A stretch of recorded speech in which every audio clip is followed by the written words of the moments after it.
Hello friends, मैं लक्ष्मण सिंह। मेरा YouTube channel GK मस्ती वीडियो में आप सभी का स्वागत है। इसके अगले वीडियो में हम आपको कहाँ तक बताए थे?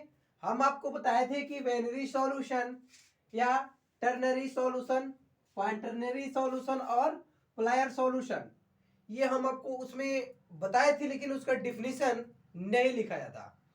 तो इस वीडियो में हमको क्या देखना है? उसका डिफिनीशन देखना है और उसका एग्जाम्पल देखना है। तो चलिए शुरू करते हैं। पहले देखेंगे कि बाइनरी सॉल्यूशन किसे कहते हैं, द्विआधारी विलयन किसे कहते हैं। तो यहाँ पे जो हमने फर्स्ट, सेकंड, थर्ड और फोर्थ लिखा है, तो वहां पे यहाँ नीचे उनका क्या कर दिया है, इनका जो डिफिनीशन है वो लिख दिया है और उनका एग्जाम्पल लिख दिया है। चलिए एक एक करके समझते हैं। पहले हमको देखना है कि बाइनरी सॉल्यूशन किसे कहते हैं, द्विआधारी विलयन किसे कहते हैं। तो यहाँ पे लिखा गया है कि वैसा विलयन जिसमें सिर्फ दो पदार्थ उपस्थित रहते हैं उसे द्विआधारी विलयन कहते हैं। द्विआधारी विलयन किसे कहते हैं? वैसे पदार्थ जिसमें सिर्फ दो पदार्थ उपस्थित रहते हैं उसे क्या कहते हैं? द्विआधारी विलयन कहते हैं। अब एग्जाम्पल में जैसे हम ले लेते हैं चीनी प्लस जल, तो क्या हो जाएगा? चीनी जल, ये क्या हो गया? द्विआधारी विलयन है। उसका द्विआधारी का विलयन क्या है? एग्जाम्पल है। उसके आगे है नमक प्लस जल, ये भी क्या है? द्विआधारी विलयन का एग्जाम्पल है। चलिए उसके आगे हम देखते हैं कि टर्नरी सॉल्यूशन, त्रिआधारी विलयन। त्रिआधारी विलयन किसे कहते हैं? तो त्रिआधारी विलयन वैसे विलयन जिसमें तीन पदार्थ उपस्थित रहते हैं उसे त्रिआधारी विलयन कहते हैं। क्या कहते हैं? वैसे विलयन जिसमें तीन पदार्थ उपस्थित रहता हो उसे त्रिआधारी विलयन कहते हैं। जैसे में लिखे हैं चीनी प्लस नमक प्लस पानी, ठीक है। ये किस चीज का एग्जांपल है? त्रिआधारी विलयन है, क्योंकि इसमें तीन क्या मिलाया गया है? तीन पदार्थ को मिलाकर, ठीक है, और इसका एग्जांपल बनाया गया है। तो क्या हो जाएगा? त्रिआधारी विलयन के क्या है? एग्जांपल है। चलिए एक और है कि जल नमक प्लस नींबू, ये किसका है? तो ये भी त्रिआधारी विलयन का एग्जाम्पल है। उसके आगे है आपका क्वाaternary सॉल्यूशन। जो आपका क्वाaternary सॉल्यूशन है, चतुआधारी विलयन। क्वाaternary सॉल्यूशन को हिंदी में क्या कहते हैं? चतुआधारी विलयन। तो चतुआधारी विलयन किसे कहते हैं? चलिए उसको भी देख लेते हैं। यहां पे लिखा गया है कि वैसे विलयन जिसमें चार पदार्थ उपस्थित रहता है उसे चतुआधारी विलयन कहते हैं, ठीक है। जैसे में यहाँ पे लिखा गया है कि जल प्लस नमक प्लस चाय पत्ती प्लस नींबू, तो ये किस चीज का विलयन है? चतुआधारी विलयन है, क्योंकि इसमें चार पदार्थ उपस्थित हैं। कौन कौन से पदार्थ हैं? जल है, नमक है, चाय पत्ती है और आपका नींबू है। उसके आगे है प्लायर सॉल्यूशन। प्लायर सॉल्यूशन किसे कहते हैं? बहुआधारी विलयन किसे कहते हैं? बहुआधारी विलयन वैसे विलयन है जिसमें चार से अधिक पदार्थ क्या होता है? उपस्थित रहता है, उसे क्या कहते हैं?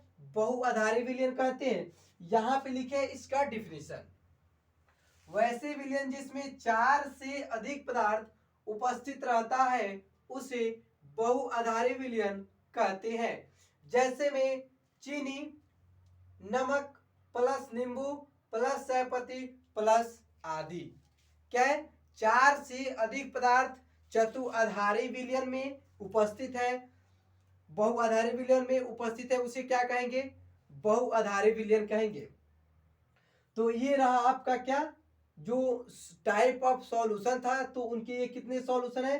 टाइप ऑफ सॉल्यूशन मतलब विलयन के प्रकार, या अव्यय के आधार पर विलयन के प्रकार, ऐसे भी बोल सकते हैं। तो ये उनका प्रकार था और उनका डिफिनीशन और एग्जाम्पल ये आपके सामने है। अब इसके आगे हमको क्या देखना है? इसके आगे हमको देखना है बेस्ड ऑन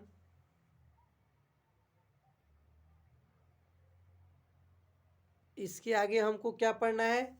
हम बोल रहे थे कि इसके आगे हमको पढ़ना है based on the nature of solvent.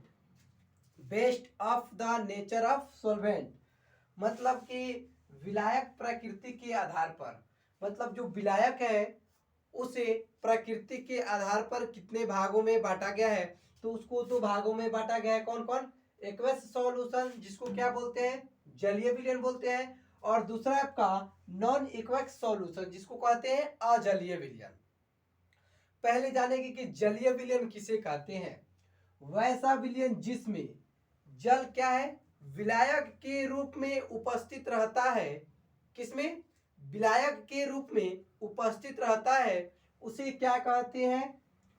जलीय विलयन कहते हैं। ठीक है, मतलब जिसमें जल उपस्थित रहता है उसे क्या कहते हैं? जलीय विलयन कहते हैं। इतना याद रखना है, जिसमें जल उपस्थित रहता है उसे जलीय विलयन कहते हैं। अब है कि नॉन एक्वस सॉल्यूशन अजलीय विलयन किसे कहते हैं? जब इसमें जल मिला है तो ये क्या है? आपका जलीय विलयन है। और इसमें बोला है कि नॉन एक्वस सॉल्यूशन मतलब अजलीय विलयन, मतलब जिसमें जल नहीं मिला है, जल नहीं रहता है, उसे क्या कहते हैं? अजलीय विलयन कहते हैं। जैसे में लिखे हैं वैसे विलयन जिसमें जल उपस्थित नहीं रहता है उसे अजलीय विलयन कहते हैं।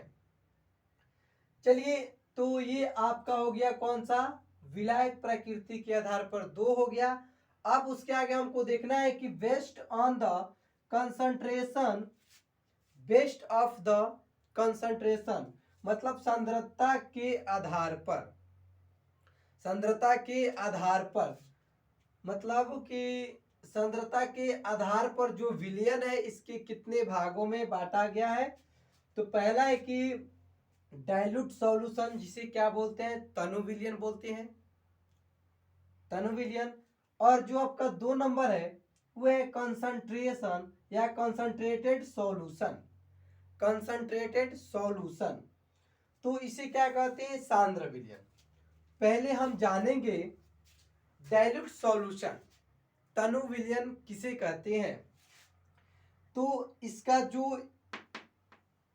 डिफिनीशन है यहां पे लिखा गया है कि वैसा विलयन जिसमें मूलरता मूलर विलयन की जो क्षमता कितनी होती है? 0.1 से कम होती है, या मूलरता 0.1 से कम होती है, उसे क्या कहते हैं? तनु विलयन कहते हैं। सिंपल सी भाषा में वैसे विलयन जिसमें मूलरता का विलयन 0.1 से कम होता है उसे तनु विलयन कहते हैं। उसके आगे है आपका कंसंट्रेटेड सॉल्यूशन, सांद्रता विलयन। तो सांद्रता विलयन किसे कहते हैं? वैसा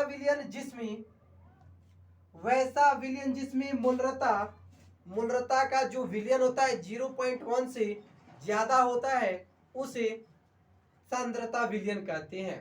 क्या कहते हैं? सांद्रता विलयन कहते हैं। चलिए, अब इसके आगे हमको पढ़ना है कि बेस्ड ऑन द कंसंट्रेटिविटी मतलब चालकता के आधार पर। किसके? चालकता के आधार पर। तो इसको हम अगले वीडियो में देखेंगे। अगर ये वीडियो आप लोग को पसंद आए तो ज़्यादा से ज़्यादा शेयर करिएगा और मेरे यूट्यूब चैनल को सब्सक्राइब जरूर करें। ठीक है, और वीडियो को लाइक जरूर करें। थैंक यू, फिर मिलते हैं नेक्स्ट वीडियो में।